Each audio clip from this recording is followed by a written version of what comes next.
Let's go ahead and get started. This is Bonnie McFarland, and welcome to module number 7 out of 8 in our summer professional development series. So we're almost to the end, and that means summer is almost over. Uh, and I'm sure very few of you got away very far, but thank you for joining us. Today, we're going to focus on audits and compliance monitoring. And joining me today are Amy Tomomatsu, Adrian Balcazar, and Evan Bartelheim. Again, as always, our slides will be posted, and this is being recorded and posted on our website, so you can take a look at it later or review any sections if you're interested, or share it with other interested colleagues. So let's take a look at today's outcomes. Today, we're going to be looking at requirements under federal and state programs, and we're going to look primarily at the requirements and processes for monitoring programs, both state and federal. So at the federal level, we're going to start by looking at, again, reviewing the uniform guidance and how that impacts the monitoring process for federal programs. We're going to review the single audit process and the role of the compliance supplement in that process. And then we're going to focus on the role of internal controls and the importance of that in the federal monitoring process.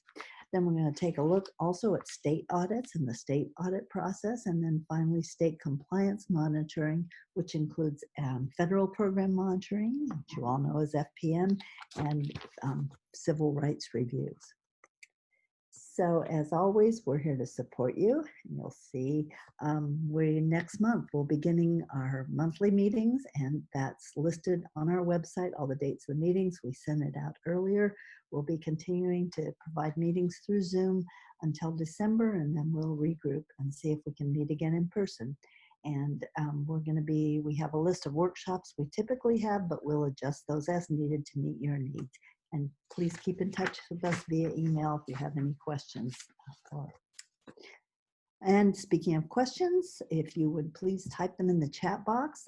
This is going to be a rather in-depth session, and some of them we may not get to your questions, and many of them we are guessing will be a little bit more in-depth, so we want to make sure we give you clear and accurate responses.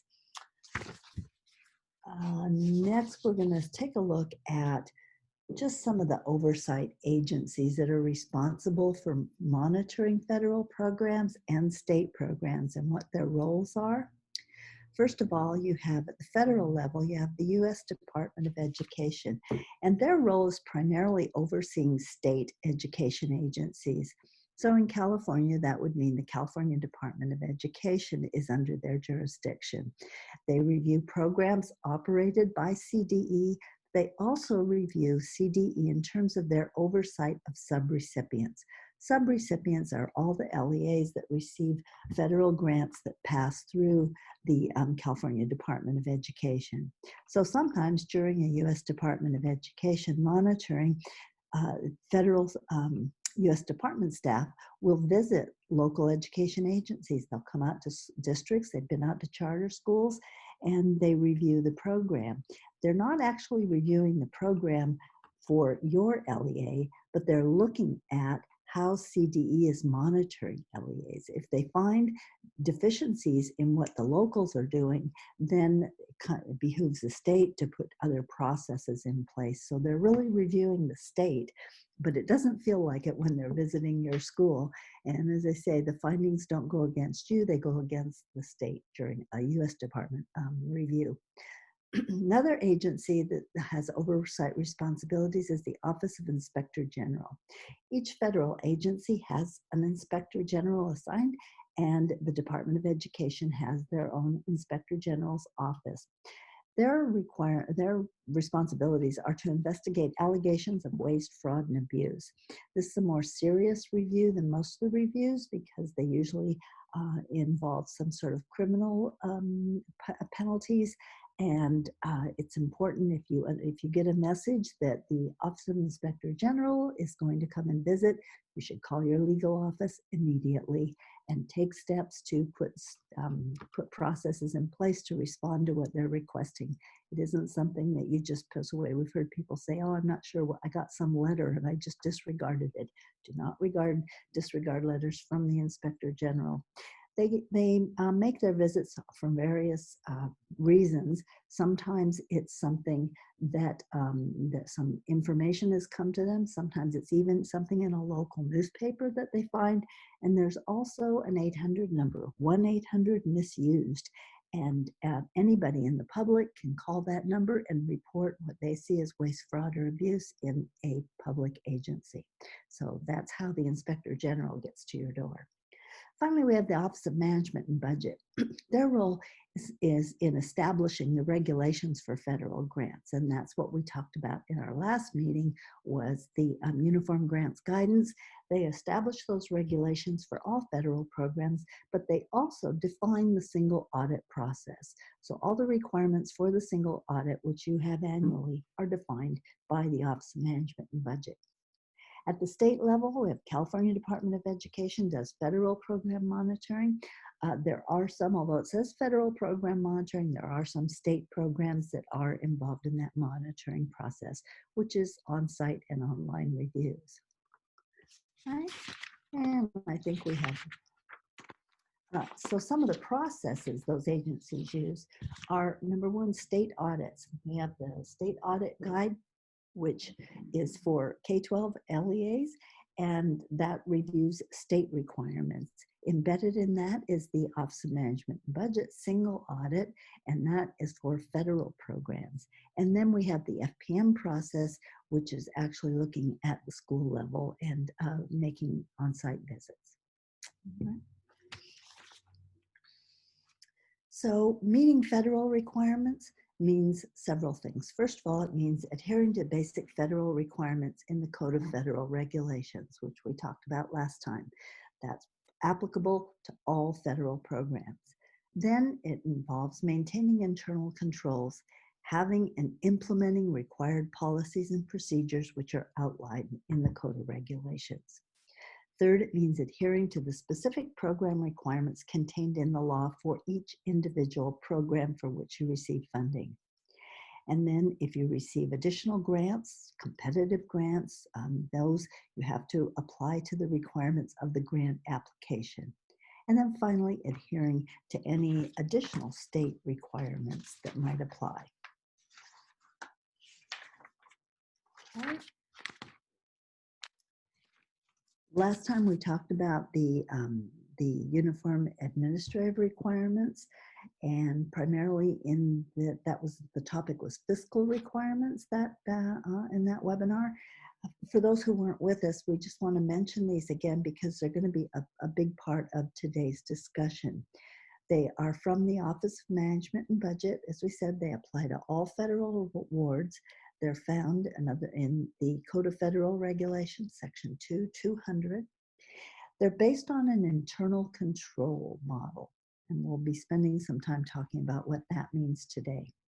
They provide basic guidance for determining allowable costs. There's a section on cost principles, and that includes some basic requirements for determining if a cost is allowable. And finally, part of our discussion today is they include the single audit requirements. Okay. Finally, we have some other federal regulations that impact the education program, and that number one, Education Department Administrative Regulations, otherwise known as EDGAR. These are based on the uniform guidance, but they add additional information specific to federal education programs, and this shows where you can find them in the Code of Federal Regulations, 34, Part 76. Then we have GEPA, and you've heard of GEPA recently because it includes the period of availability for funds, and that was recently extended by the flexibility, but primarily what's included in there are enforcement and adjudication processes. So GEPA is what you're going to turn to if you have a finding by a federal agency, an Office of Inspector General, finds something, you then look at GEPA to find out what are your rights in terms of responding to those allegations. Okay?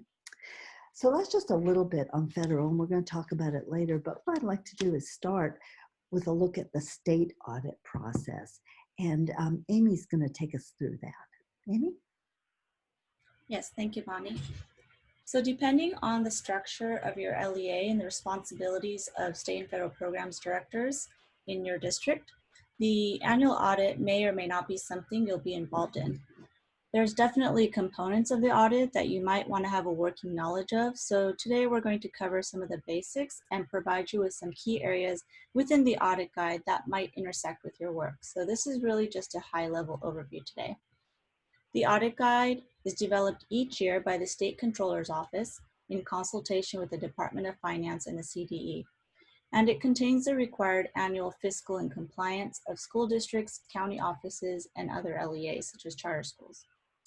The document is reviewed and possibly amended each year by the Education Audit Appeals Panel, and they refer to themselves as the EAAP, and that's adopted each year by July 1st of the fiscal year to be audited. If there are any additional revisions, a supplement will be adopted by March 1st of the fiscal year. The 3-member panel contains 1 designee each from FCMAT, and that's the Fiscal Crisis Management Assistance Team, also the Department of Finance, and a designee from the Superintendent of Public Instruction. A copy of the audit guide can be found on the EAAP website. So this is a screenshot from their homepage.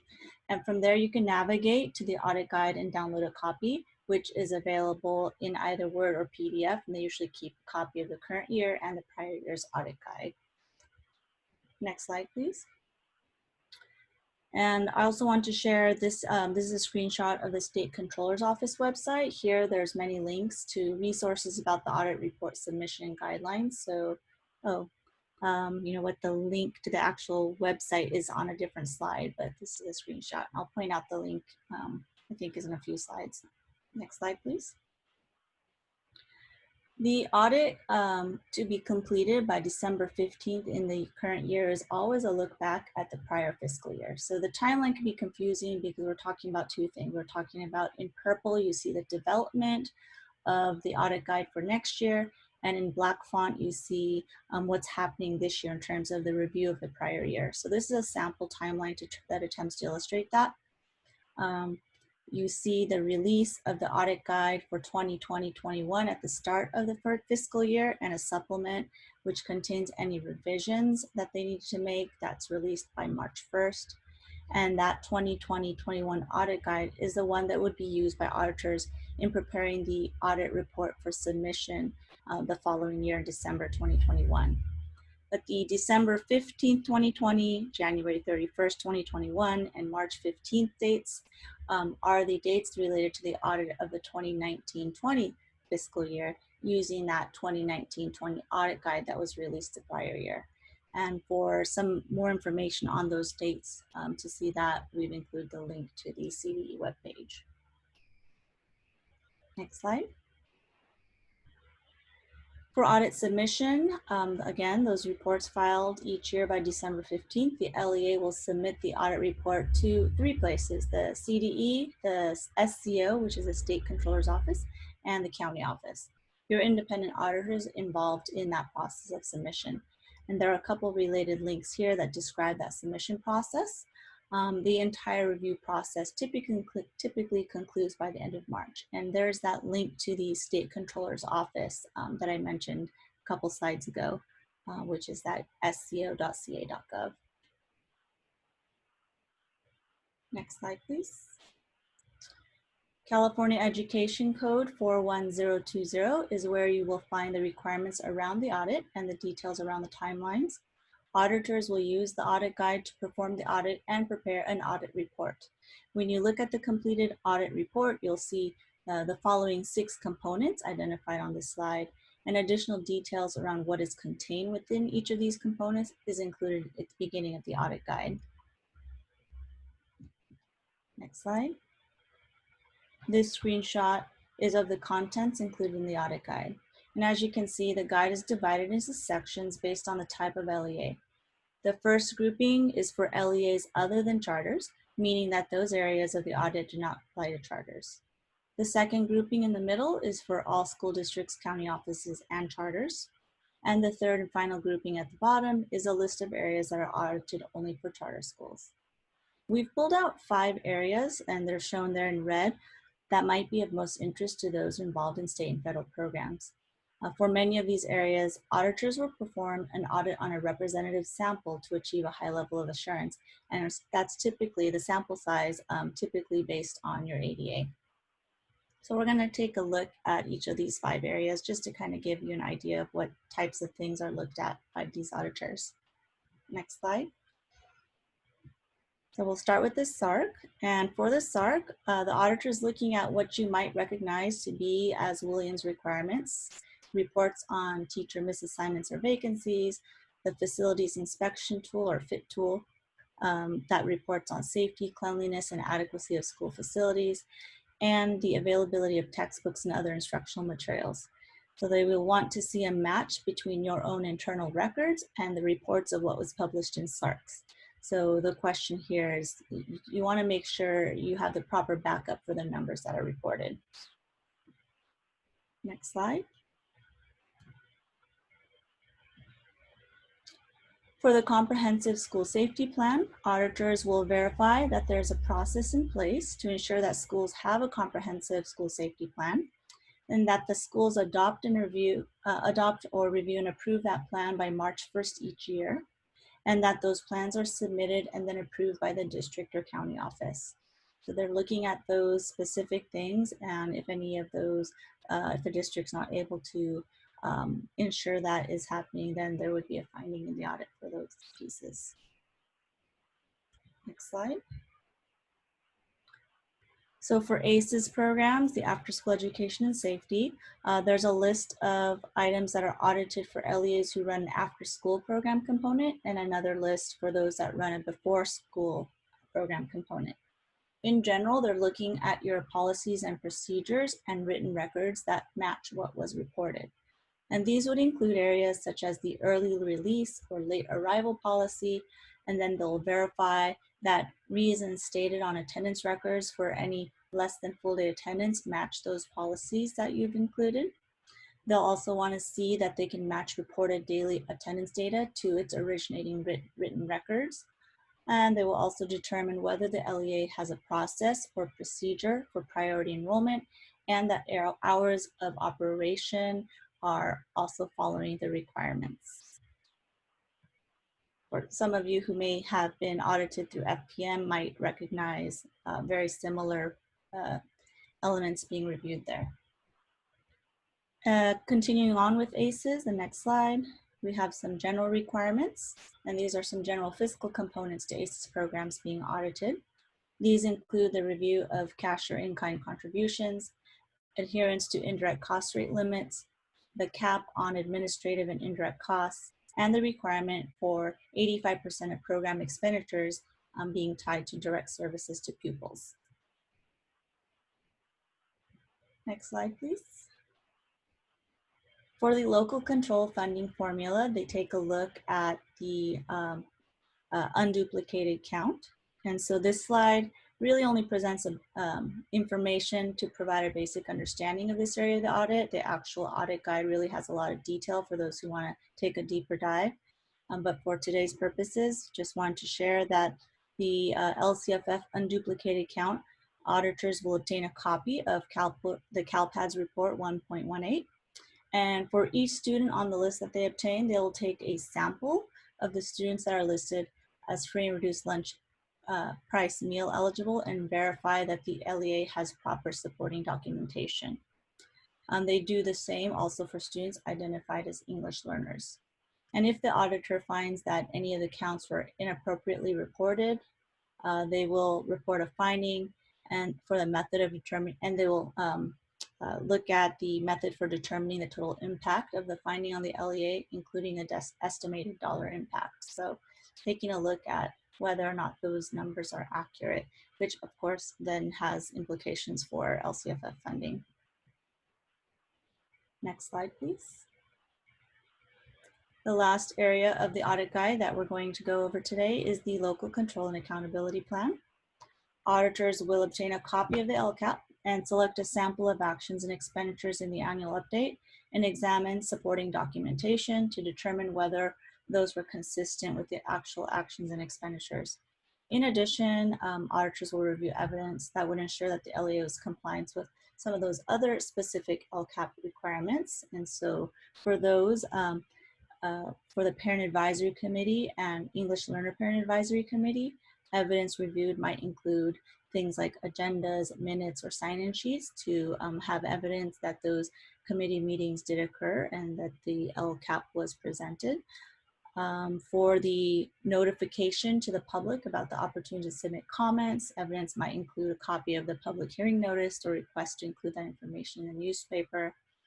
For the public hearing meeting and adoption meeting, evidence might include copies of the agenda that was posted 72 hours in advance and the minutes showing that these steps occurred at the public meeting of the local governing board or body. And of course, we know that for the 2020-21 school year, there is no LCAP, and instead they have the learning continuity and attendance plan. So we suspect that that will be included in the audit guide for the following year. So while there are many other areas within the audit guide that are reviewed, we limited today's presentation to these 5 areas just to provide a basic level of familiarity with the annual audit process. Again, in many districts, this responsibility largely might live in the business office, but there are definitely areas that greatly benefit from fiscal staff and program staff working together to ensure that the LEA is in compliance by having policies, procedures, and processes in place to make these audits go smoothly. So that's just a brief overview of the state audits, and we'll move on to the next slide and back to Bonnie. Thank you. Thank you, Amy. All right, we're going to now come back and look at federal audit process. And I realize at this point, there are probably some of you out there who are saying, wait a minute, I'm in the wrong meeting. I don't do audits, right? That's a fiscal thing. Well, as Amy just mentioned, there is a need for program and fiscal to be a part of the audit process. And you'll see this as we move through the federal audit requirements. We have had calls from people who in districts who said, oh my gosh, the auditor just contacted me, or my business office told me the auditor has questions. Usually the good news is when we hear back from them is that they knew the answers to those questions. They knew what they were talking about, and it really was a program issue that they had the expertise and needed to address. So keep that in mind. This is a screenshot of the compliance supplement. The compliance supplement is actually the document that identifies existing important compliance requirements for federal awards. It provides guidance to auditors in conducting the single audit, what's required in the audit, what they should be looking at. It's updated annually, and the most recent version was just posted on the White House website at the link below. Next, let's take a look at the Single Audit.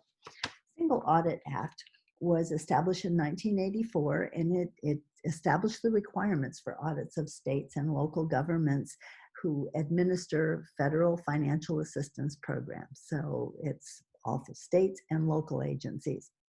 In 2013, the Office of Management and Budget revised its circulars and pulled them together in one document, which is the Code of Federal Regulations, Part 200. Previously, we had a number of circulars. Each federal agency had its own circulars saying what was required. In 2013, they said, let's pull them all together because some agencies get funding from multiple agencies. You could get health department funding plus education funding, and they wanted the rules to be consistent. But one of the big things it did was increase the audit threshold to $750,000, and that's in total federal income. So if you receive over $750,000, when you add up all your federal programs, then you're subject to the audit requirements. Previously, it was $500,000. However, as we can see on the next slide, there are some implications for that under this year. We have some slides that say COVID notes, and they indicate some changes or things to be aware of for this year. First, just a reminder that the audit threshold of $750,000 will include CARES Act funding. So if you received ESSER, GEAR funds, any of those federal funds, they are going to count toward that audit threshold.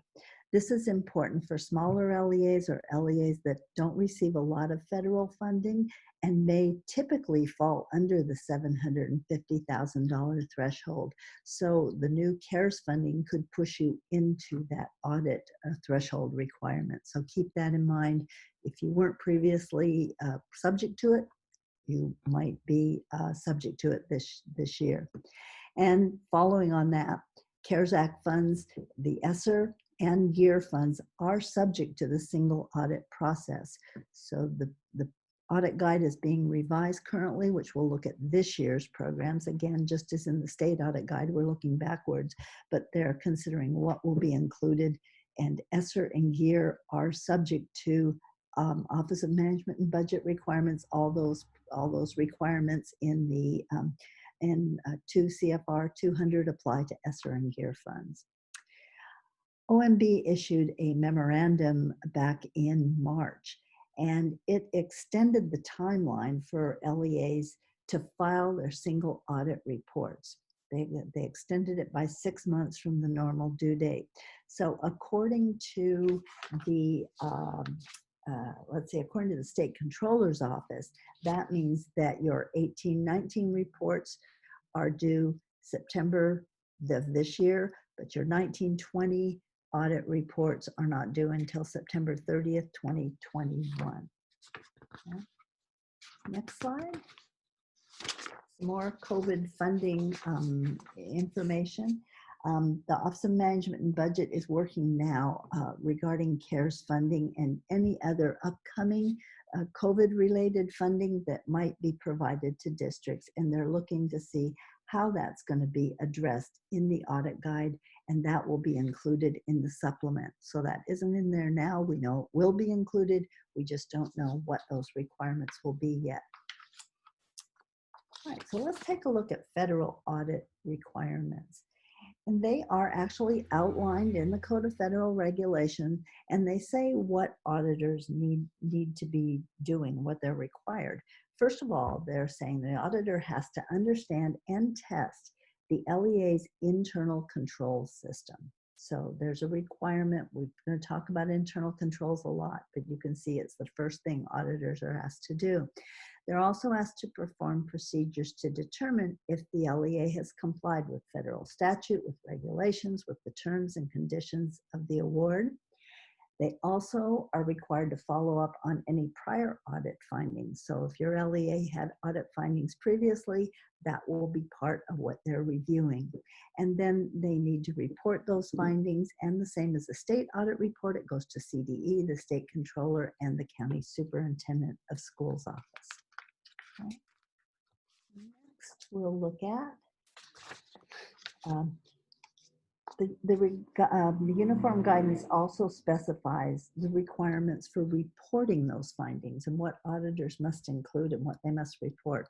First of all, they have to report any significant deficiencies and material weaknesses in the LEA's internal control over major programs and any instances they uncover of abuse. They need to report material noncompliance with federal statutes, regulations, or the terms and conditions if you receive a competitive grant.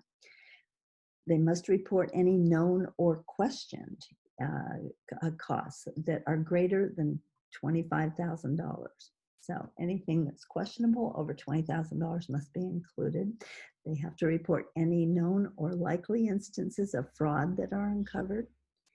They also need to include a statement in the report that identifies the cause of the difference between the condition that exists. In other words, if there's a problem, what's that current condition and what's required. So they have to provide an analysis of what is causing it. What's the underlying cause that's causing this to be not meeting requirements. And then the findings have to be of sufficient detail for the auditee, that would be you, to prepare corrective action. So after the audit, LEAs need to prepare a corrective. How am I going to fix that? So you can see that statement of causes helps there, like what's the cause? And then they need to give you enough detail so you can prepare that corrective action. All right. Auditors are required to use what's referred to as a risk-based approach. Programs are divided into two types, type A and B, and those are based on the amount of funds expended based in that program. So auditors are required to identify low-risk programs in each of those categories. So those that have high amounts of money in them and those that have smaller amounts separately. Which are the low-risk programs? To determine that, they consider the following. Number one, the control environment. The control environment is management's expectations of adherence to federal statutes, regulations, grant conditions. In other words, what does management convey about the importance of meeting compliance requirements? If that expectation is low, that's going to show a high risk factor. If that expectation appears to be high, that makes it a lower risk. Secondly, what's the oversight by the pass-through agency? And our pass-through agency is CDE. So it behooves California Department of Education, as much as you hate it sometimes, to do a very good job on their reviews, because the degree to which they do a good job is going to support a low-risk identification for LEAs that receive compliance monitoring. And then they need to consider inherent risks in each program. And what that means is looking at the complexity of the program. For example, Title I is a very complex program. When you think about all the how funds are allocated, all the requirements, equitable services, all those pieces are much more complex than in some other more straightforward grants. So how complicated is that program to administer? Second, they need to consider the phase in the grant cycle. Generally, they find when funds first come out, they're at high risk. And often that's because maybe an LEA hasn't had experience with the grant. Maybe they see a lot of money available and their tendency is not to have their controls in place to spend it appropriately. The other time is at the end of a grant cycle. When grant is coming to an end, and gotta say, we see that sometimes people get nervous, we're gonna lose our money, and they start, the internal controls that should be working sometimes get loose and funds get spent on things they shouldn't be spent on. So they're going to look at both ends of your grant cycle and how risky is it, where is it, and that's going to add to the risk. If you're near the end or the beginning of a grant cycle, that's going to be risky. Next is the amount of the award. So grants that districts that receive a grant for a higher amount of money, again, that's a risk factor than those that are lower amounts. So the uniform guidance also defines the responsibilities for both for agencies and for the auditors. For example, auditees, that's auditees, that the LEA, first of all, needs to arrange for the audit. That responsibility is on the district or the charter school. The LEA needs to prepare financial statements and have those available to the auditor. And they also need to follow up with corrective actions. So those are some of the things that are defined in the law that you, as the person, the agency being audited, need to address. So let's take a look at the compliance supplement. The compliance supplement is a document that identifies existing important compliance requirements that the federal government expects to be considered as part of the audit. So they set the expectations. These are the things that we expect that auditors should be looking at. Without the supplement, auditors would sort of be scrambling around in the dark because there are so many laws and regulations that they have to deal with, and there are so many different types of agencies that they review. And sometimes I think we're a little rough on auditors. We say, oh, gee, they don't seem to know some things. But when you consider they're working with all kinds of agencies and a lot of laws, they really lean on the supplement, and that's what it's there for, to give them the direction as to what needs to be audited to determine compliance requirements that are important to the federal government and that could have a direct and material effect on the program. Okay, next slide. So the 2020 compliance supplement, as I said, is just posted. It will be effective for fiscal years beginning after June 2019. So that one is going to impact this fiscal year. And next, annual updates. So federal agencies, in our case, the Department of Education, is responsible for annually informing the Office of Management and Budget of current requirements and to ensure that the auditors are focusing on requirements that are most likely to result in improper payments or in fraud, waste, or abuse, or to generate an audit finding that is likely to require the federal agency, U.S. Department, to take sanctions against that LEA. Okay. And the audit, well, we have the supplement, and it provides guidance for the auditors. It covers a lot of programs, and so as a result, it is by necessity general in some cases and not as detailed as an auditor might need. So the auditor's judgment is important in determining what's sufficient. So you can't see the supplement. Well, it's not in the supplement. You can't test that. I think we're kind of used to that with FPM. You're only what's in the instrument, but they can move beyond that and consider it. It's not considered a safe harbor. They have to determine what procedures are sufficient to achieve the audit objectives. So some of the suggested audit procedures, for example, determining compliance with allowable costs. First, they have to identify the types of activities that are specifically allowed or not allowed by the grant. Then they need to determine if an individual activity is allowable and if the transactions are properly classified. And then they're going to select a sample of transactions, and they're just going to pull those and they're going to look at them and determine if it's an allowable activity for a particular grant. And they warn the auditor in the guide to be alert for large fund transfers that may have been used for unallowable activities. So if they see a large amount of money that's transferred from a program or into or out of a program, that's going to be a red flag that they need to look at. Next, cross-cutting requirements is something that you're going to see if you look at the guide. And what that means is these are requirements that cut across various programs. They can be general or they can be specific. And the difference is a general cross-cutting requirement is something that applies to all the programs. And they're implemented at the LEA level, and they only have to be tested once. So maintenance of effort is an example. That's a district requirement. It's required for multiple programs.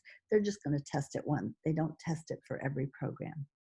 Program-specific cross-cutting requirements are similar requirements that are applicable to multiple programs, but they're implemented at the individual program level. And an example would be equitable service requirements, required for all 4 of the major ESSA programs, but the requirements are different, so they need to be tested separately for each of the applicable programs. So let's move to internal controls.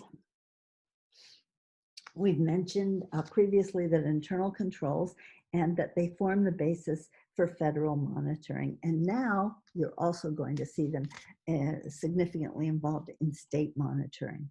So the auditors have to test the internal controls for the LEA. So as a condition of receiving it, you as an LEA have agreed to maintain internal control to provide reasonable assurance of compliance with federal requirements. And consistent with that, in the supplement, they require that that be tested by the auditor. So the next we're going to look at is risk, internal controls and risk assessment. This is why they need to test it. So internal controls have to be tested to determine the level of risk for your LEA. Okay? So it requires auditors to understand your internal control over federal programs, and is it sufficient to support a low level of risk for major programs. And the reference at the bottom is to the Standards for Internal Control in the Federal Government, and this is referred to in the law, and this is what they use to look at internal controls, and we'll take a look at it. This is a great document if you're interested in internal controls and working with it. It really provides a lot of supportive information to help you understand how to establish and implement effective internal controls. So let's take a look at how they might test internal controls. Okay? To test it, auditors are going to use the LEA's internal control system. Whatever your process is that you've put in place for internal controls, they're going to use that to assess how effective they are in identifying allowable versus unallowable activities. The assessment, and once they've done that, okay, they test it, use your internal, this is what we as a district would do, is what you'd say. There's our internal control process. Okay, we're going to check it out on an item that's allowable, on something that's not allowable. If it gives us, if it doesn't support our sort of getting that right, is it allowable or not allowable, then they're going to take that into account and determine the nature, timing, and extent of the review. So bottom line, this is what we talk about, how deep is an auditor going to dig. The deeper they dig is going to be based on your internal controls. Strong internal controls, they're going to ask fewer questions, they're going to have fewer tests, and they're going to look at fewer transactions. The lower your internal control threshold, if they say no, your internal controls are not strong, they're going to ask more questions, they're going to look at more transactions. Okay? So internal controls can save you a lot in terms of so what are they, internal controls? They're actually defined in the Uniform Grants Guidance as a process implemented by a non-federal entity, and they're designed to provide reasonable assurance regarding the achievement of objectives in the following categories. One is the effectiveness and the efficiency of your operations. The other is the reliability of your reporting, is what you're reporting both for internal use and reporting externally. Are those controls giving you good reporting data?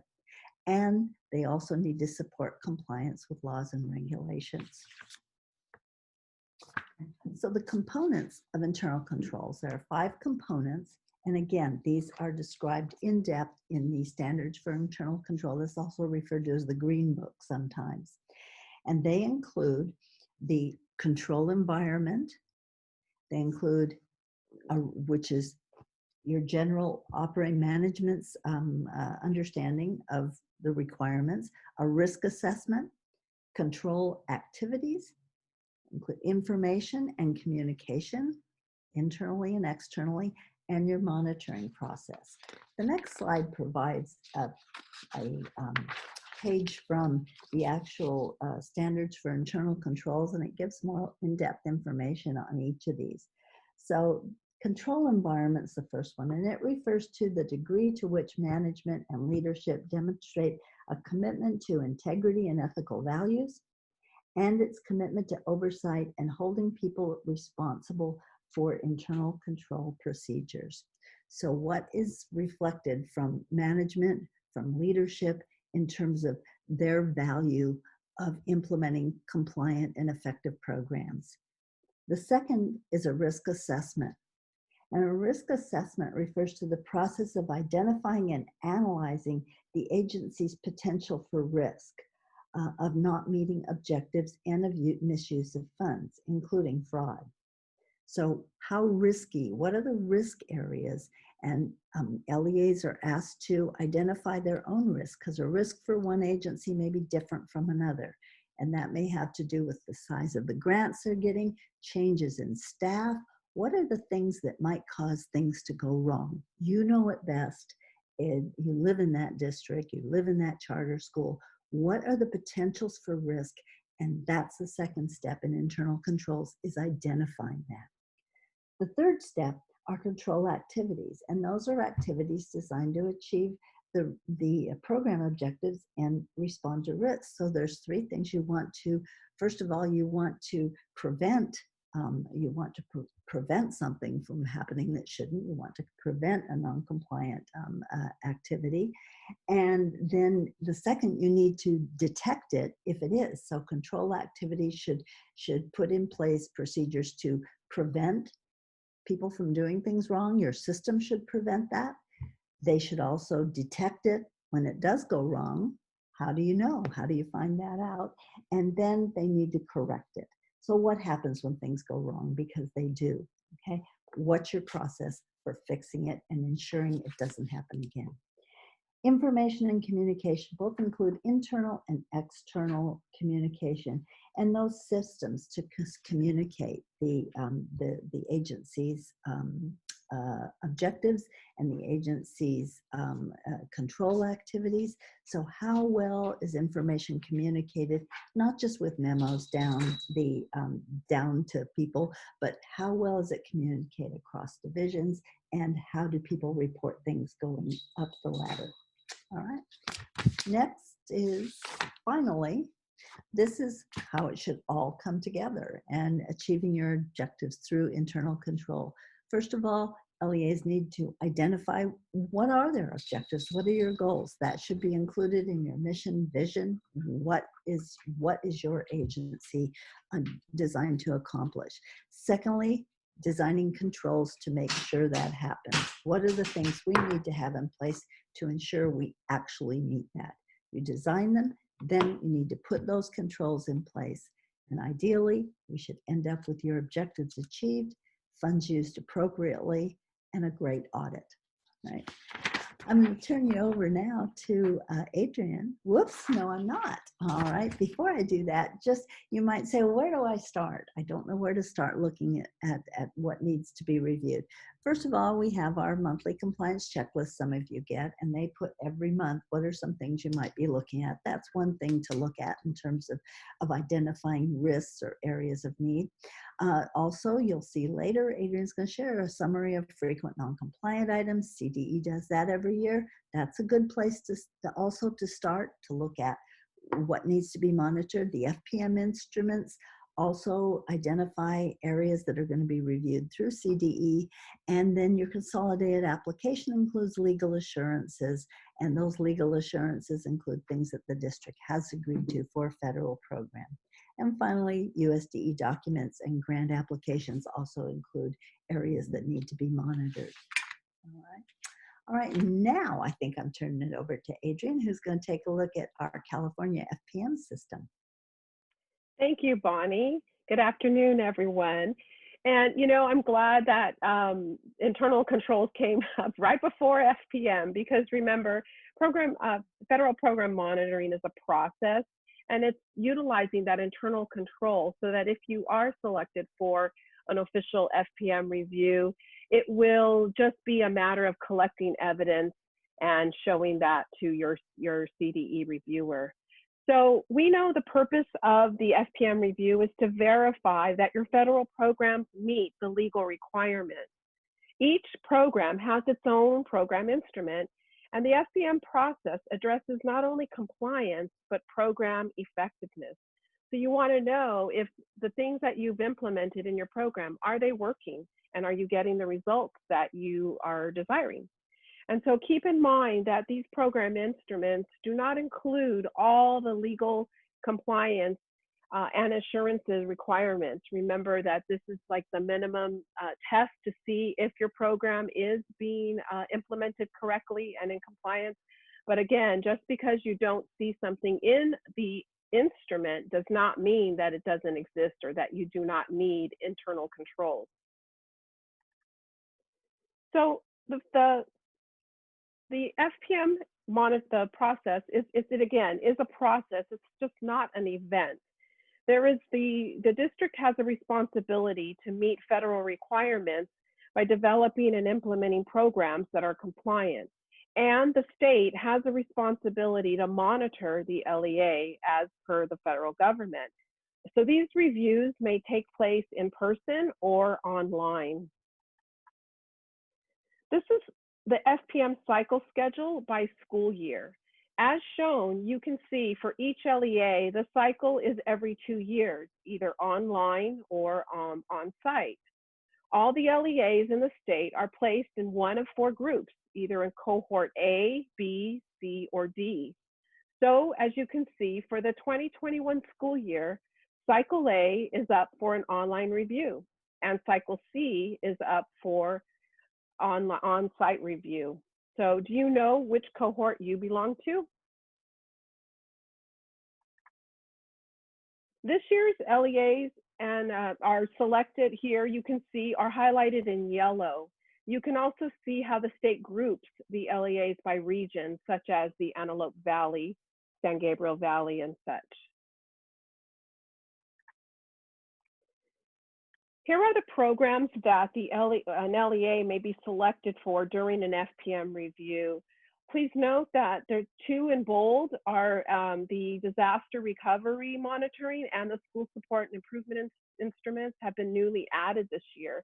So it's important that you download all of them, and you take a look at all of them. And it's best to compare last year's instruments with this year's, because you want to make sure that you've captured any changes or revisions, because you might need to change something in your policy or in your practice or in your internal control.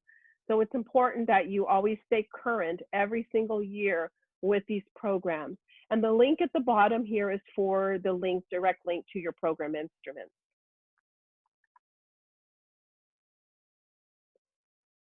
So for the 2021 school year, the FPM process can be seen in 3 parts. Part 1 is for both online and on-site reviews, which have specific evidence that is reviewed by the FPM reviewers through the California monitoring tool, which is also known as the CMT. So the CMT applies to all reviews, whether you have been identified as online or on-site. Part 2 is only for on-site reviews. This would include interviews with teachers, staff administrators, as well as other staff members, school site council, ELAC, and so forth. And part 3 is also only for on-site reviews. And this is when the reviewers would go into classrooms and observe the implementation of your program. So now let's take a look at the 2021 school year. So I've already shared about the on-site review and the online review in the non-pandemic time. But this year, as you know, is quite special. And we know that your internal controls keep going, and so does your monitoring. And so FPM reviews this year will be conducted as a telemonitoring. So if you take a look at the telemonitoring column, you can see for this year, it's going to be done as sort of a hybrid model. As part of the telemonitoring, CMT will be part of the review for everyone, as in the past. The entrance meeting for all districts and charters will be done via Zoom. All districts and charters for this year will participate in staff interviews via Zoom as well. So whether you were slated for on-site or online, your district will or charter will be doing staff interviews via Zoom. Whether you, no matter who you are, observations in classrooms with students will not take place this year. And lastly, all LEAs will view on the CMT the daily debriefing summary. There will be no exit meetings this year for any district or charter school unless at the end the LEA requests it. But this meeting would only be to clarify any findings or to find out how to resolve the finding. And this would be done via Zoom.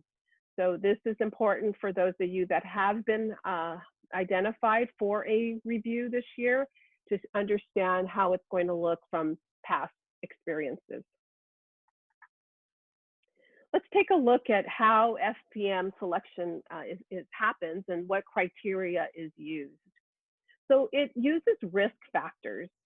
It follows the risk factor approach to identify who they should review.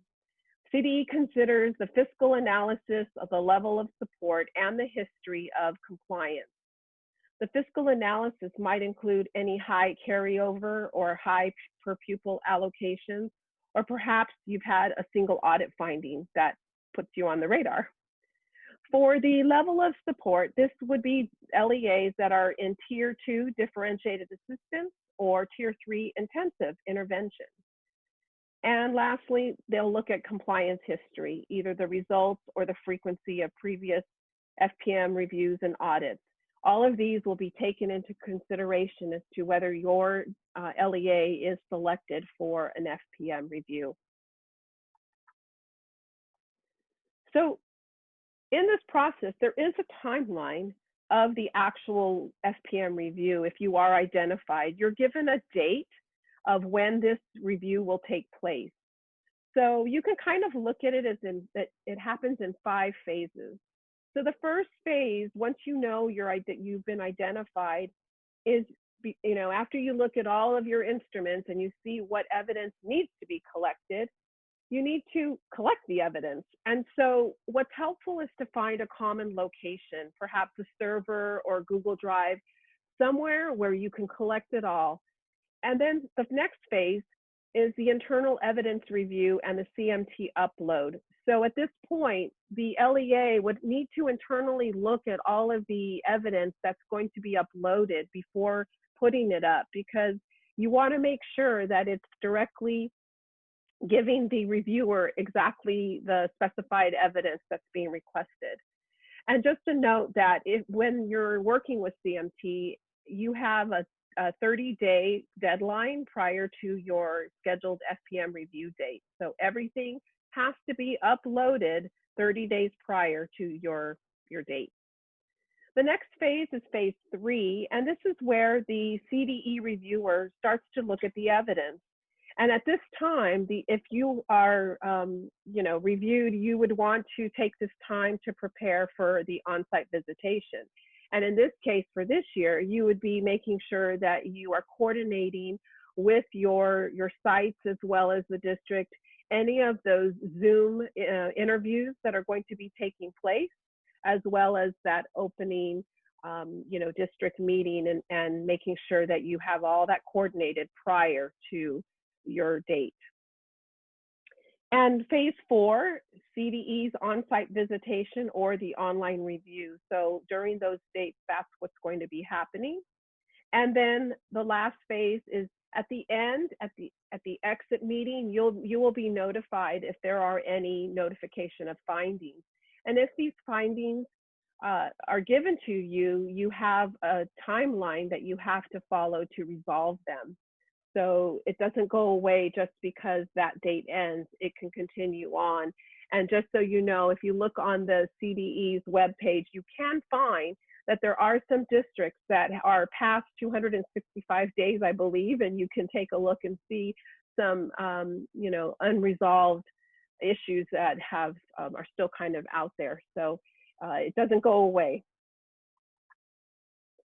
So as stated earlier, the way the documents are collected for review is done electronically. This tool is called the California Monitoring Tool.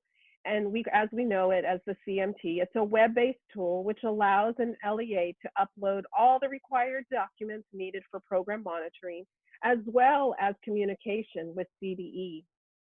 The CMT, it doesn't change any of the FPM process. It's just where everything is all the evidence is held. So LEAs will upload the documents and CDE will review all the documents. Here's some reminders for uploading, which is really important to embed within your system. Remember that you have to have everything uploaded to the CMT 30 days prior to your review date. And also provide the specific titles and descriptions for each document that you upload. So when you name your documents, really follow the instrument carefully with how you name the document so that it's consistent, but it's easily identifiable for the reviewer. Also, I've found in past, my own experience, is that highlighting or making notation on the document that's being uploaded can help and direct the FPM reviewer to find the evidence that they're looking for easily, so that they don't have to have an additional conversation asking for where is the evidence in this uploaded document. And lastly, make sure that each document that you are uploading is clearly addressing that the item that's being requested. It's really important that if they're asking for school site council agenda minutes and sign-in sheets for a revised school plan, that is exactly what you're putting up there, what you're uploading. So it's important to make sure that it clearly addresses the item being requested. So as you're going through the FPM, there's some bigger things to remember, is that FPM is not a solitary activity. You need a whole team. You can't do it alone. You need a timeline, and there are some benefits to going through this process. It can be a great professional development for you and all your staff and your site. And it can be a positive experience because you get to really look at your internal controls, look at your evidence, and really it's about implementing the right program for the kids. And so again, even though it is a lot of work, it can be a positive experience. So as Bonnie mentioned earlier, I was going to speak about some commonly high frequent non-compliant items. So for CE, the compensatory education program, the state looked at 128 LEAs last year.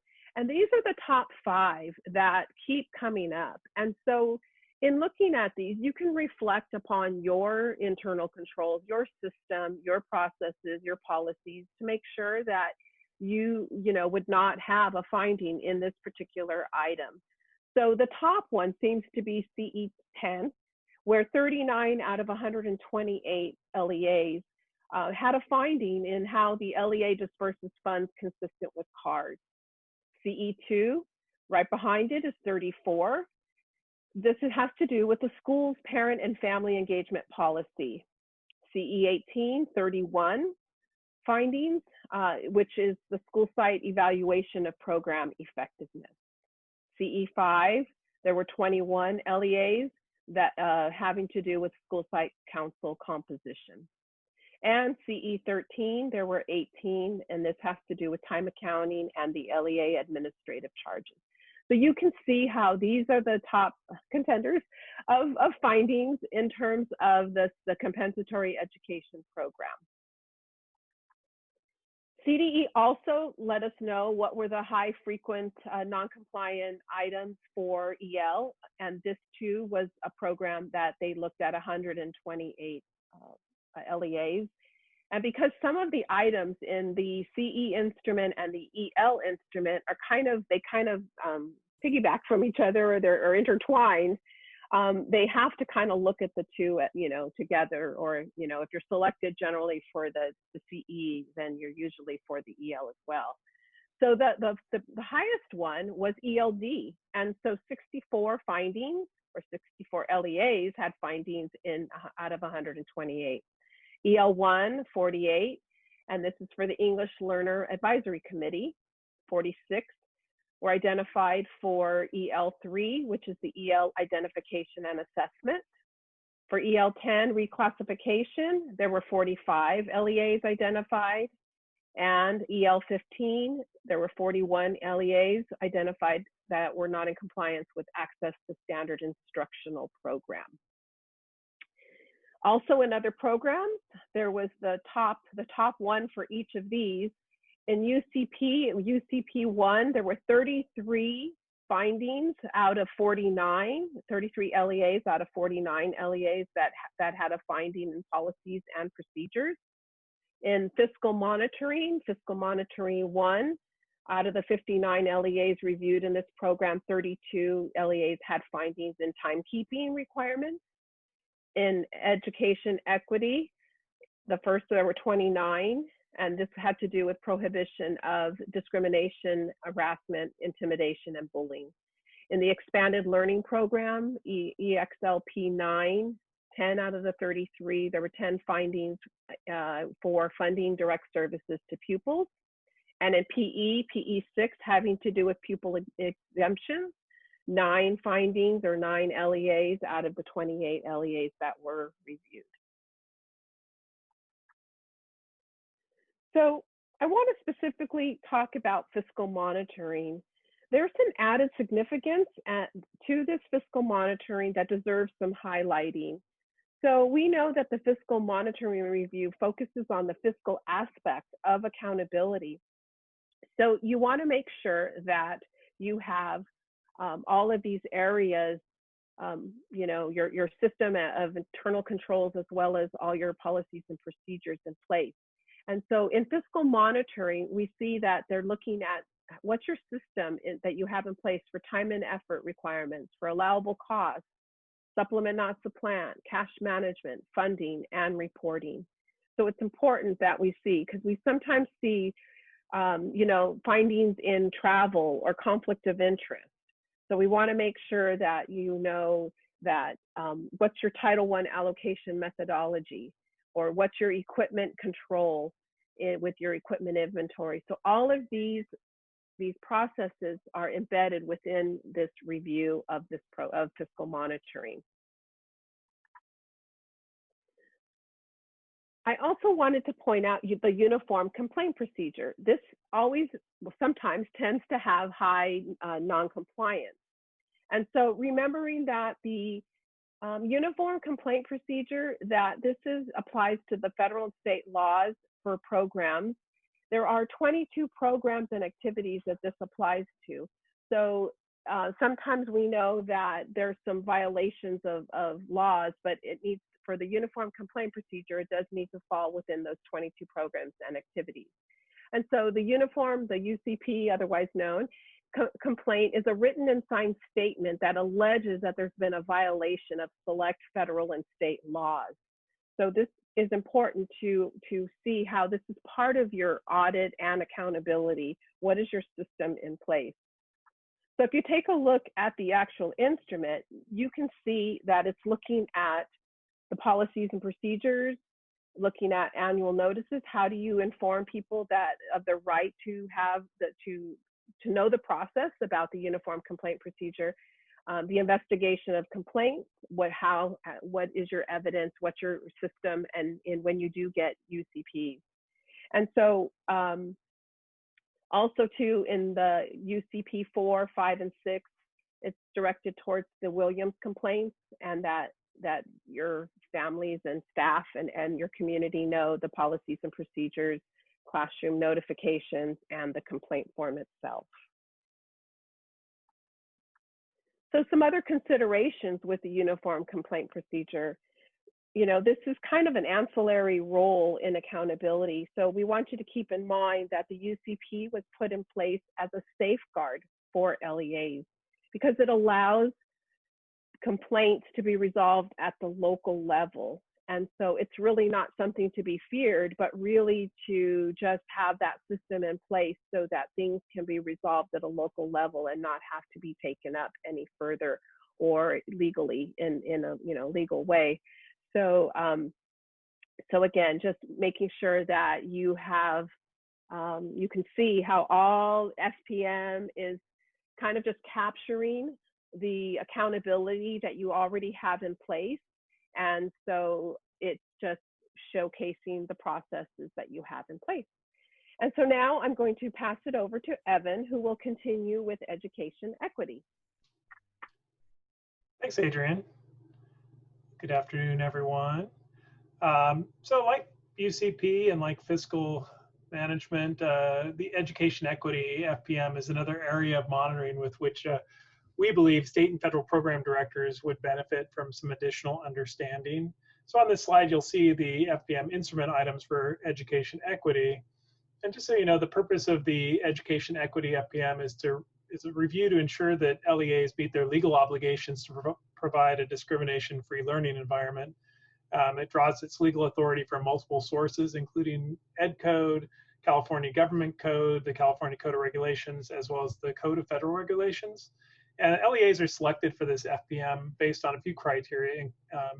LEAs that have had the greatest number of sex discrimination complaints since their previous review are at the top of the list. Districts with the largest enrollments, as well as other districts that are selected on a random basis. Next slide, please. So the reason we've singled out ed equity is that there are some additional considerations.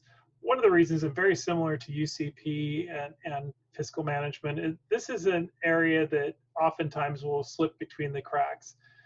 It's an area of the review or the areas that are reviewed are typically outside the purview of state and federal program directors. It oftentimes would be things that fall under human resource directors, student service directors, even special education directors. So oftentimes nobody's really monitoring this area, or you may not be paying attention, and it's a place where there's a lot of policy related that if they're not maintained and updated on a regular basis, the FPM is going to catch you off guard. Additionally, it's a frequently changing landscape. There have been a number of policies and procedures that have been updated through recent legislation. There was recent guidance, it's been 2 years now, but it came out from the Attorney General's office related to immigration and student enrollment. And all these things have to be reflected in your materials, in your policies and your procedures. Additionally, there's some challenges that arise from having to maintain some uniform posting of the non-discrimination statement. And this is something that anything that the LEA posts related to promoting school functions has to have your non-discrimination statement. And of course, this is being posted across multiple mediums, and how does that reflected? And you have a number of people who may be posting this and may not be aware of these requirements, maybe posting outdated policy or non-discrimination statements. That's what makes this really challenging. And just bottom line, non-compliance here, it goes beyond just the FPM. It has the potential to drain a district's resources through UCPs as well as lawsuits. So it's just a good thing to put on your radar. It's something you might consider just becoming familiar with, and then you'll be able to be monitoring as you go. As you may note some things like, oh, that's actually probably not in compliance. There's a new protected class that isn't included in that non-discrimination statement that I saw. So that's our recommendation. Next slide, please. So just kind of wrapping up the FPM section, these are some additional resources that you may want to be familiar with. The foundation documents checklist, we actually include that in our handbook for new directors, but we'll send a link to that out in the follow-up Q&A. The compliance checklist, which have been mentioned before, and I see a couple people have said they're good things. I use them regularly as a director myself. I think they're really helpful. So those are available through our website. And then, as has been mentioned a number of times, the 2014 Uniform Guidance and the supplement, another good resource, and that's available from the federal grants website. Next slide, please. So I wanted to dive into a couple more areas that require federal and state monitoring. These are all additional programs that have these requirements based on federal and state law. These reviews are separate from the compliance monitoring process coordinated by the FPM office. The Adult Education Office administers the WIOA and Title II grants. They have their own monitoring process. The Office of Equal Opportunity ensures compliance with state and federal civil rights and regulations in the delivery of ed services for LEAs with the Civil Rights Review, which I'm going to talk in greater depth in just a second. Actually, the school improvement grant, I may be mistaken about this. We'll follow up on this. I believe this last time cohort 4 was the last time this was monitored in 2018-19. So this may be slightly outdated. But the 21st Century Community Learning Centers, which is covered under the Expanded Learning Program Instrument, is also another additional monitoring piece. These look at the After School Division monitors this, and this looks at your CCLCs. It also looks at ACEs and assets to other programs. So these are all additional areas that are at least good to become familiar with. Next slide, please. So as I mentioned, the Civil Rights Review is another it's a somewhat lesser known review, and it's caught some LA County LEAs off guard, including yours truly.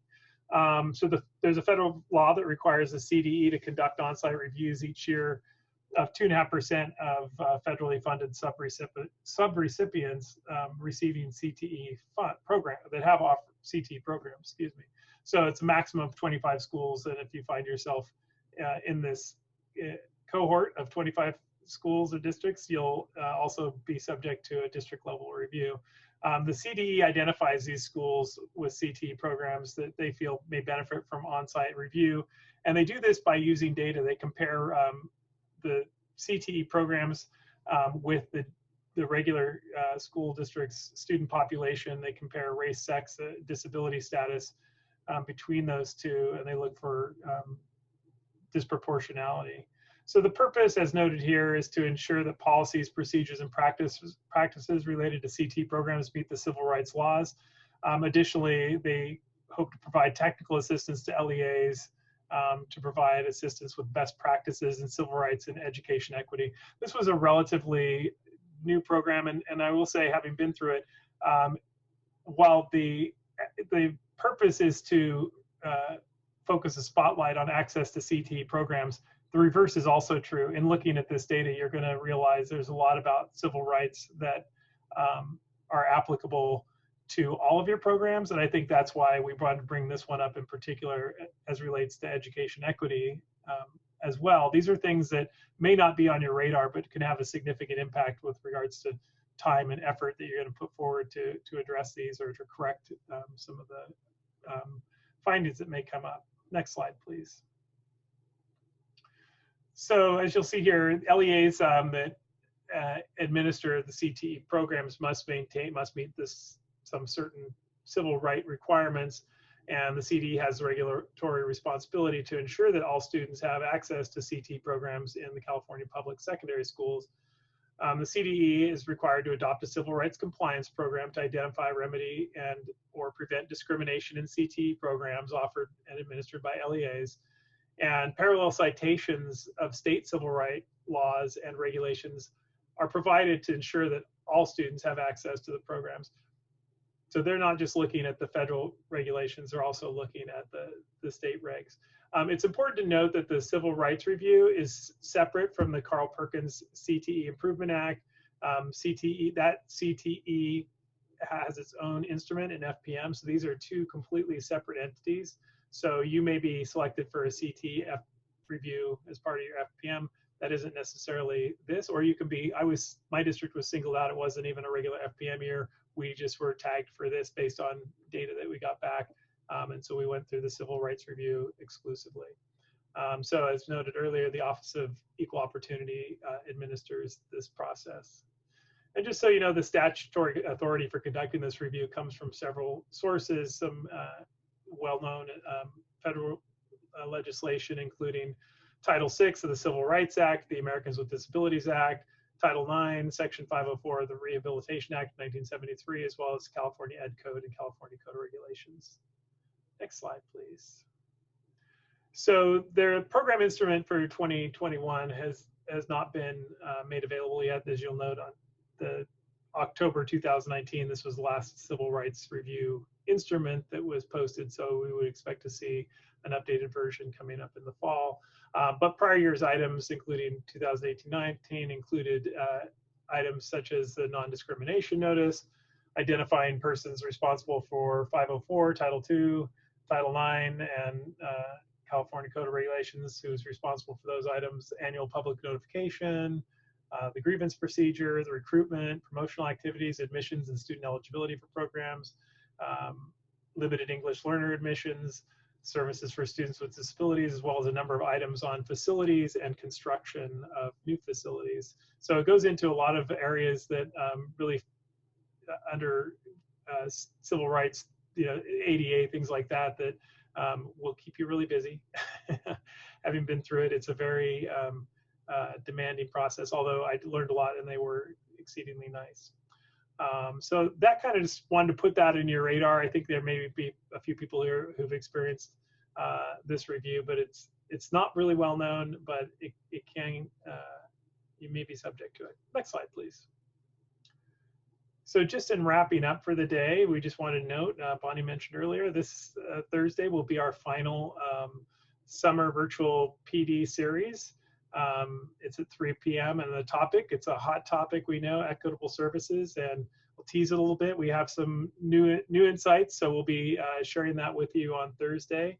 We know this is of considerable interest. If you haven't been able to attend any of our previous workshops, they're all archived and available on our state and federal programs webpage. So under the archived Zoom meetings and the presentation slides, there's a workshop page, the link to the workshops, and those are all kept there, as well as any other pieces that we include, including the follow-up Q&A.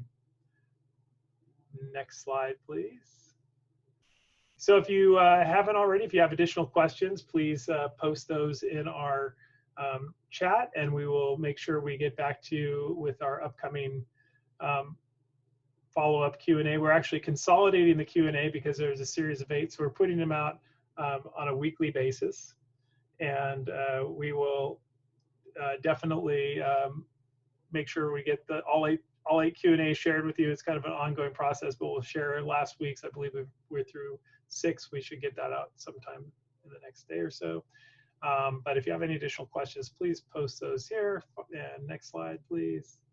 And just as you always repeat, if you have any questions at all, you can send questions to our sfp@laco.edu email address, or any of us individually. We're happy to answer your questions.